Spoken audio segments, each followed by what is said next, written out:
Absensi. Absensi cepat ya. Baik, Abian. Hadir, Pak. Amanda.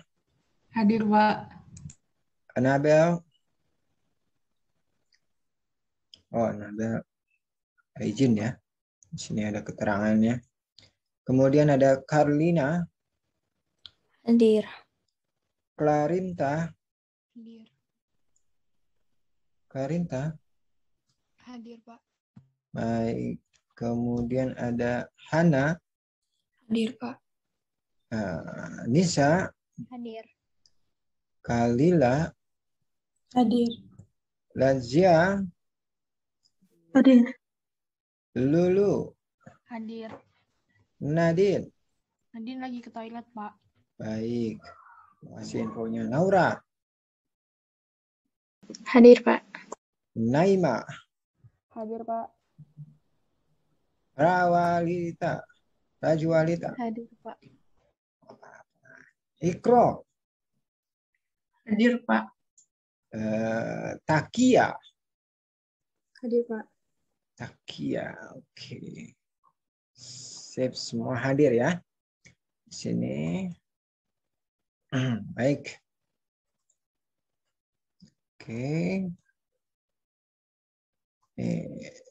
Semuanya sudah bergabung. Di sini Lazia, Amanda, Lulu.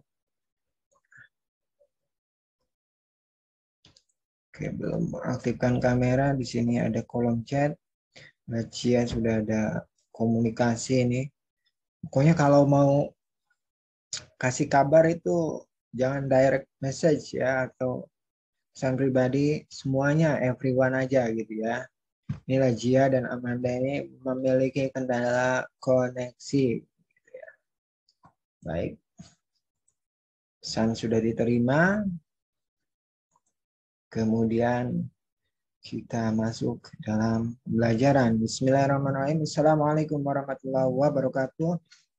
Selamat pagi semuanya. Salam sejahtera, salam semangat untuk kita semuanya. Baik.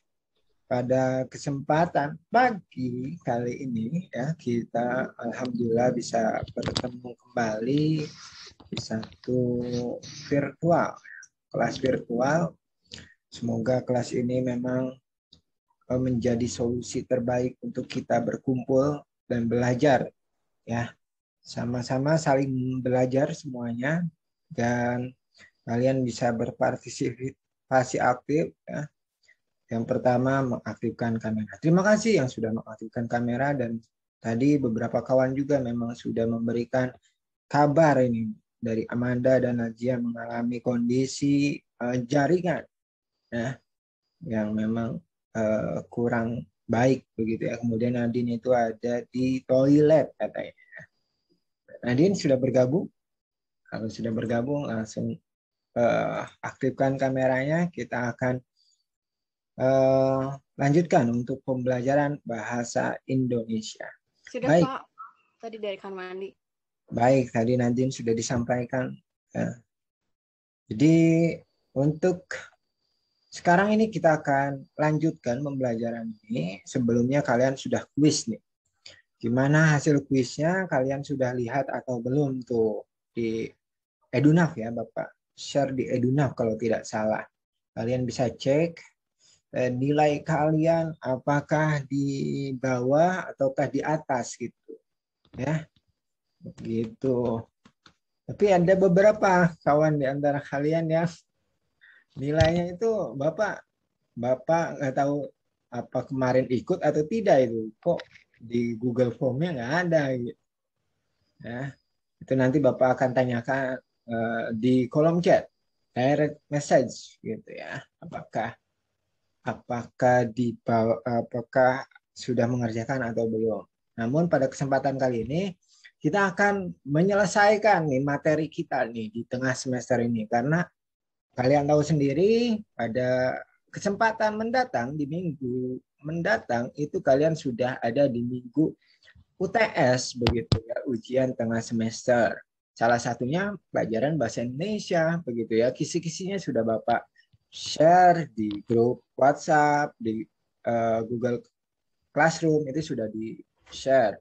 kepada kalian. Silahkan kalian cek kembali begitu dan dipelajari ya. Dan kita akan mempelajari satu materi ini yang terakhir ya di tengah semester sebelum kalian ujian, yaitu kita akan mempelajari teks eksposisi ya.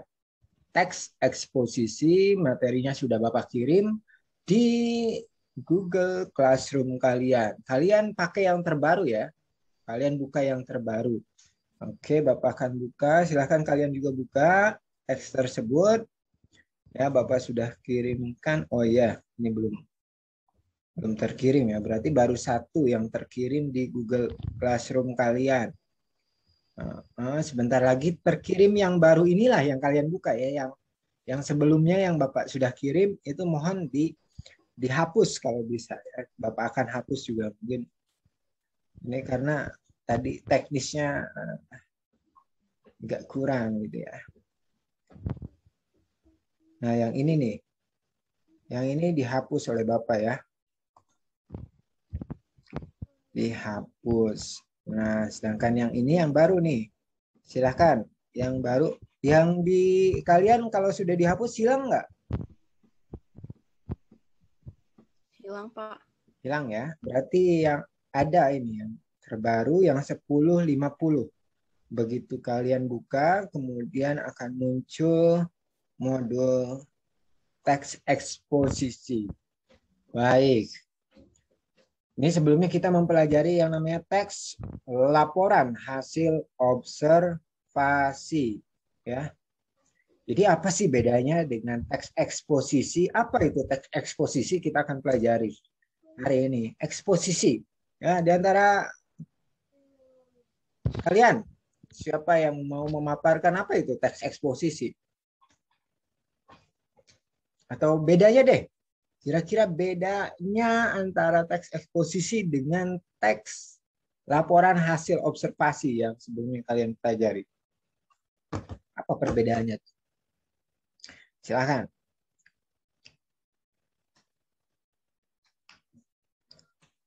Expose.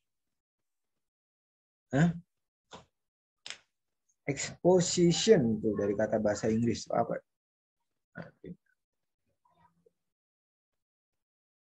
Ya, halo, perbedaan. Kalau teks laporan hasil observasi kayak ngelakuin observasi atau pengamatan dulu. Melakukan pengamatan terlebih dahulu, mengamati suatu objek itu awal dari suatu teks laporan hasil observasi. Sedangkan teks eksposisi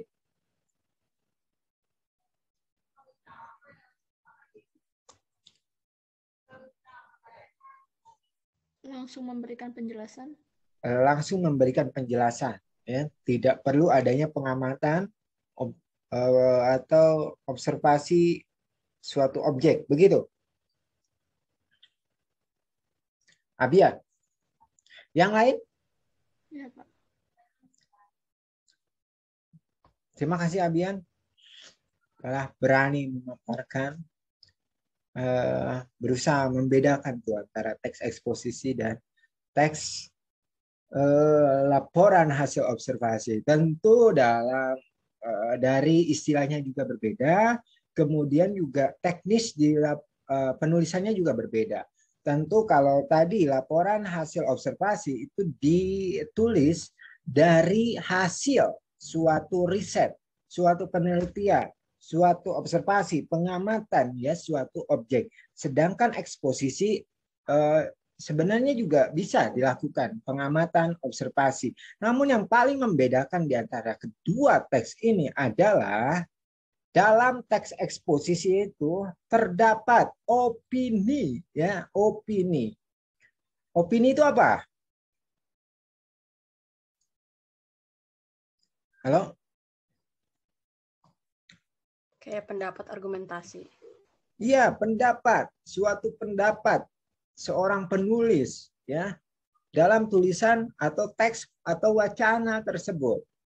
Begitu. Jadi melibatkan subjektivitas dari penulis itu sendiri, ya, atau penjelasan Karena memang eksposisi ini bertujuan untuk menjelaskan suatu informasi, ya, menjelaskan suatu informasi baik itu fenomena maupun hal-hal yang ada dalam kehidupan ini, begitu ya. Nah, di sini dikatakan bahwa teks eksposisi sebuah teks yang isinya mengandung informasi dan pengetahuan wawasan secara singkat, padat, dan jelas. Dan tujuannya adalah menjelaskan suatu informasi, begitu ya, agar mendapatkan pengetahuan dan wawasan, ya, yang didapatkan oleh audiens atau pembaca atau pendengar, begitu ketika dibacakan. Seperti itu ya. Jadi eksposisi itu ada tuh opininya. Nanti kita coba analisis bersama. Emang benar teks eksposisi ada opininya? Emang benar teks laporan hasil observasi nggak ada opininya? Nanti kita akan bahas. Kemudian di sini ciri-ciri dari teks eksposisi adalah yang pertama ini menjelaskan tadi sesuai dengan tujuannya. Menjelaskan informasi dan pengetahuan. Kemudian yang kedua mengandung gaya informasi yang bersifat mengajak atau persuasif, ya. Kemudian biasanya menjawab pertanyaan 5W1H, ya. Apa itu fenomenanya, apa itu dijawab. Pernyataan, ya, pernyataan umum itu akan ada. Siapa pelakunya, siapa yang melakukan, kapan, di mana, mengapa, bagaimana itu bisa terjadi. Itu akan terjawab dalam teks eksposisi. Kemudian berusaha menjelaskan tentang suatu hal, begitu ya. Gaya penulisan bersifat informatif. Kemudian fakta digunakan sebagai kontribusi dan bersifat konkret di sini. Disampaikan bersifat konkret fakta itu ya. Nah, jadi fakta ini hanya menguatkan opini. Menguatkan. Opini ada dan dikuatkan oleh fakta dalam teks eksposisi ini. Kemudian informasi disampaikan secara lugas, memakai bahasa yang baku. Ya, kemudian tidak bersifat memihak pada siapapun, ya, dan tidak memaksakan kemauan penulis kepada pembaca. Ya, intinya mau percaya mau tidak, yang penting informasi itu disampaikan kepada pembaca dengan penguatan tadi fakta, begitu ya. Oke. Jadi itu tadi ciri-cirinya. Kemudian dari teks eksposisi itu juga ada struktur atau kerangka yang menguatkan suatu wacana tersebut. Nah, yang umumnya dalam suatu teks itu biasanya 3 itu ya. 3 ada pembukaan, isi, dan penutup. Kembali lagi ya, setiap wacana sama itu ya. Setiap wacana, setiap teks itu pasti ada 3. Ada pembukaan, isi, dan penutup. Tapi yang membedakan mungkin istilah penggunaannya. Ya, di sini dalam teks eksposisi itu ada 3 struktur yang membangun teks tersebut. Yang pertama ini ada istilah tesis. Ya, tesis atau pernyataan pendapat. Pernyataan pendapat ya. Jadi tentu di dalamnya, di dalam tesis ini ada pendapat yang diungkapkan, gagasan, ide ya, atau pernyataan-pernyataan umum terkait suatu objek atau fenomena yang dibahas. Begitu ya. Kemudian dalam argumentasi. Nah, ini argumentasi itu merupakan isi dari teks eksposisi. Ya, isinya ya. Argumentasi ini mengandung fakta-fakta ya yang logis. Ada data, ada pernyataan para ahli ya yang menguatkan opini di pernyataan opini di awal paragraf itu sebagai pendahuluan tadi. Jadi dikuatkan nih, isi dari teks eksposisi ini adalah menguatkan, memaparkan fakta-fakta ya atau data dari hasil temuan ya. Seperti itu. Kemudian yang terakhir adalah sebagai penutupan ada penegasan ulang pendapat atau kesimpulan atau bisa disebut rekomendasi penulis ya. Jadi kesimpulan terkait apa yang telah dibahas di awal dari pernyataan pendapat dan tadi adalah argumentasi, ya, bagian isi itu sendiri, ya. Jadi itu ada 3, ya. Ada pernyataan ulang, ada pernyataan pendapat, ya, itu disebut tesis, kemudian ada argumentasi dan ada pernyataan ulang pendapat, penegasan ulang pendapat, yaitu rekomendasi, begitu ya. Di sini ada salah satu contoh teks eksposisi yang berjudul khasiat dan manfaat lebah. Begitu. Silakan di antara kalian siapa yang ingin membacakan teks tersebut? 3 orang. Saya, Pak. Naimah 1. Kemudian Gede, Pak. Nadine 2. Saya mau jawab, Pak. Nia 3. Silakan. Berarti tadi Naimah, Nadine sama Nia. 2 paragraf nih. Silakan. Yang lain mohon disimak dengan baik.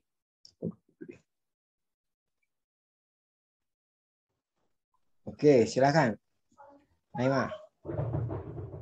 Khasiat dan manfaat lebah. Lebah merupakan hewan yang termasuk ke dalam kelompok serangga dan berasal dari familia Apidae. Meski lebah berbadan kecil, jangan pandang mereka sembarangan. Banyak khasiat dan manfaat yang bisa didapat dari seekor lebah. Manfaat lebah bisa didapat dari sarang dan cairan yang dihasilkannya, yaitu madu. Semua itu merupakan khasiat besar dengan nilai ekonomi yang tidak murah. Madu yang dihasilkan oleh lebah mengandung banyak khasiat bagi tubuh.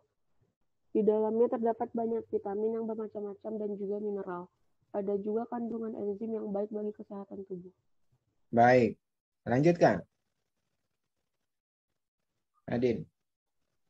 Tidak hanya menghasilkan madu, lebah juga memiliki bee pollen. Bee pollen ini juga mempunyai khasiat yang sangat baik bagi tubuh. Sebut saja bisa menyembuhkan varises, radang sendi, dan permasalahan kesehatan lainnya. Karena aneka ragam khasiat tersebut, banyak orang yang mencari dan ingin mendapatkan bee pollen walaupun harganya sangat mahal di pasaran. Selain itu, ada lagi yang namanya royal jelly. Royal jelly ini merupakan makanan sehari-hari para ratu lebah. Baik, terima kasih. Kemudian Nia. Khasiatnya yaitu dapat memulihkan energi dan memenuhi kebutuhan mineral serta vitamin tubuh. Manfaat-manfaat lebah di atas sangat cocok bagi kamu yang beraktivitas padat dan memiliki banyak pekerjaan.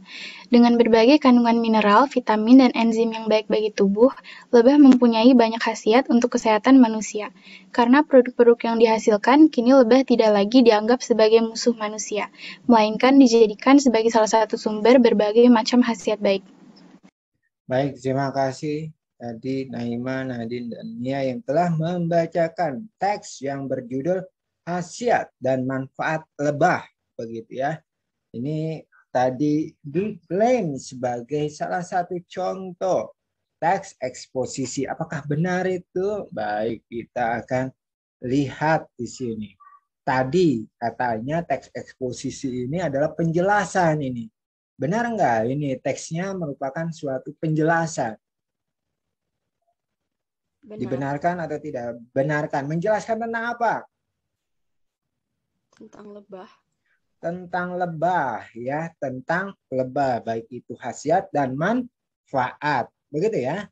Kemudian, tadi juga dikatakan bahwa teks eksposisi ini, ya, itu memiliki fakta dan opini. Jadi yang membedakan tadi antara teks laporan hasil observasi dan teks eksposisi itu adanya opini. Ya, jadi di teks ini adakah opini yang terdapat? Dari kalian adakah yang sudah melihat opini atau membaca opini? Mungkin di paragraf pertama coba kira kalian baca apakah mana bagian opini? Apakah ada di paragraf pertama? Tadi kan paragraf pertama atau pendahuluan itu merupakan pernyataan pendapat itu dalam salah satu struktur teks eksposisi, begitu. Ya, silakan. Adakah opini di sana?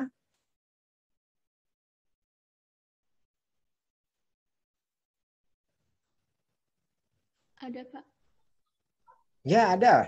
Yang mana itu, Abian? Jangan pandang mereka sembarangan. Jangan pandang mereka sembarangan. Kenapa itu dikatakan opini, Abian? Karena itu sifatnya subjektif. Maksudnya kan nggak ada fakta yang menyatakan lebah jangan dipandang sembarangan. Ya, jangan dipandang sembarangan karena tadi ada pernyataan sebelumnya juga lebah berbadan kecil gitu. Apakah benar lebah berbadan kecil? Benar nggak? Mungkin kalau kita bandingkan dengan hewan lain itu tidak benar. Ada yang lebih kecil daripada lebah kan? Nah, itu kan bisa disangkal begitu ketika memang ada pernyataan seperti itu. Yang bisa disangkal biasanya itu adalah opini begitu ya. Ketika kalian memang sudah menyatakan seperti itu kemudian menguatkannya dengan fakta, itu pasti akan lebih kuat lagi. Tapi di sini adalah yang tadi disebutkan, meski lebah berbadan kecil, jangan pandang mereka sembarangan. Iyalah, karena mereka punya tadi sengatan. Kemudian ternyata di badan yang kecil itu mereka memiliki banyak manfaat di kehidupan begitu. Tadi disampaikan juga banyak khasiat dan manfaat yang bisa didapat dari seekor lebah. Apakah itu fakta? Itu kalimat itu tuh tadi yang dibacakan. Fakta apa opini? Tolong tentukan.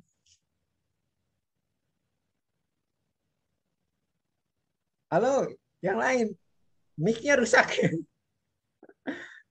Aduh, ini ngomong aja jangan takut salah. Itu kan pertanyaannya simpel, fakta atau opini. Pak, fakta Pak, opini Pak. Boleh beda-beda. Justru kita akan bahas gitu. Ayo. Pak. Iya. Nah, fakta atau opini?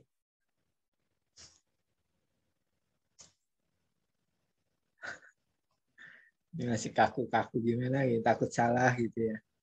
Malu gitu, kalau salah itu malu gitu. Gimana sih? Ini belajar. Bapak nggak mau membiasakan kalian fasih, Pak ingin kalian berbicara gitu ya.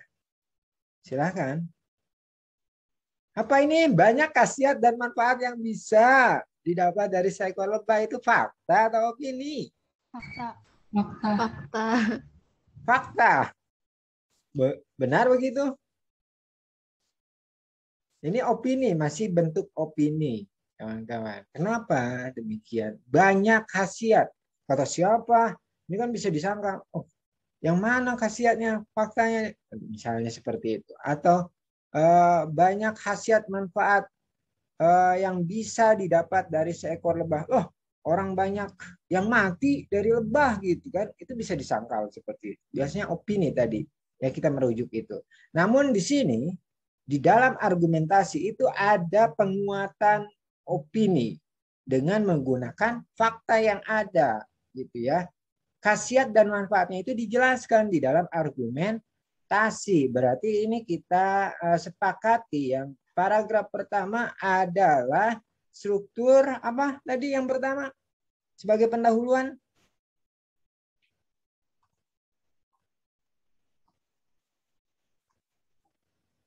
Pernyataan pendapat. Pernyataan tesis ya, tesis atau pernyataan pendapat ya, itu. Lalu mana nih yang bagian argumentasinya ya? Dari paragraf mana sampai paragraf mana tadi yang dibacakan? Kalau tadi kalian menyimak dengan baik, dari paragraf 2 sampai paragraf 5 itu adalah argumentasi.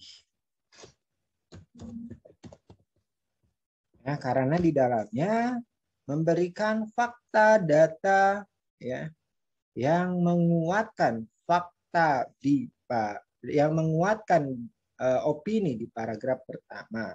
Begitu, dan sisanya adalah penegasan ulang pendapat gitu ya, atau argumentasi.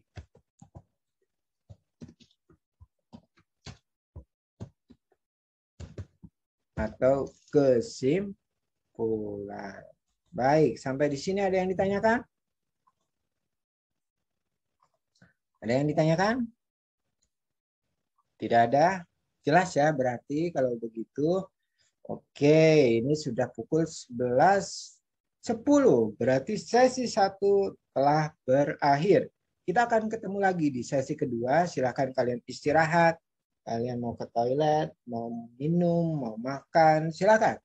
Nanti di pukul 11.20 kita bergabung lagi. Terima kasih dari Bapak. Mohon maaf jika ada kesalahan dan kekeliruan. Kita bergabung di 11.20. Baik.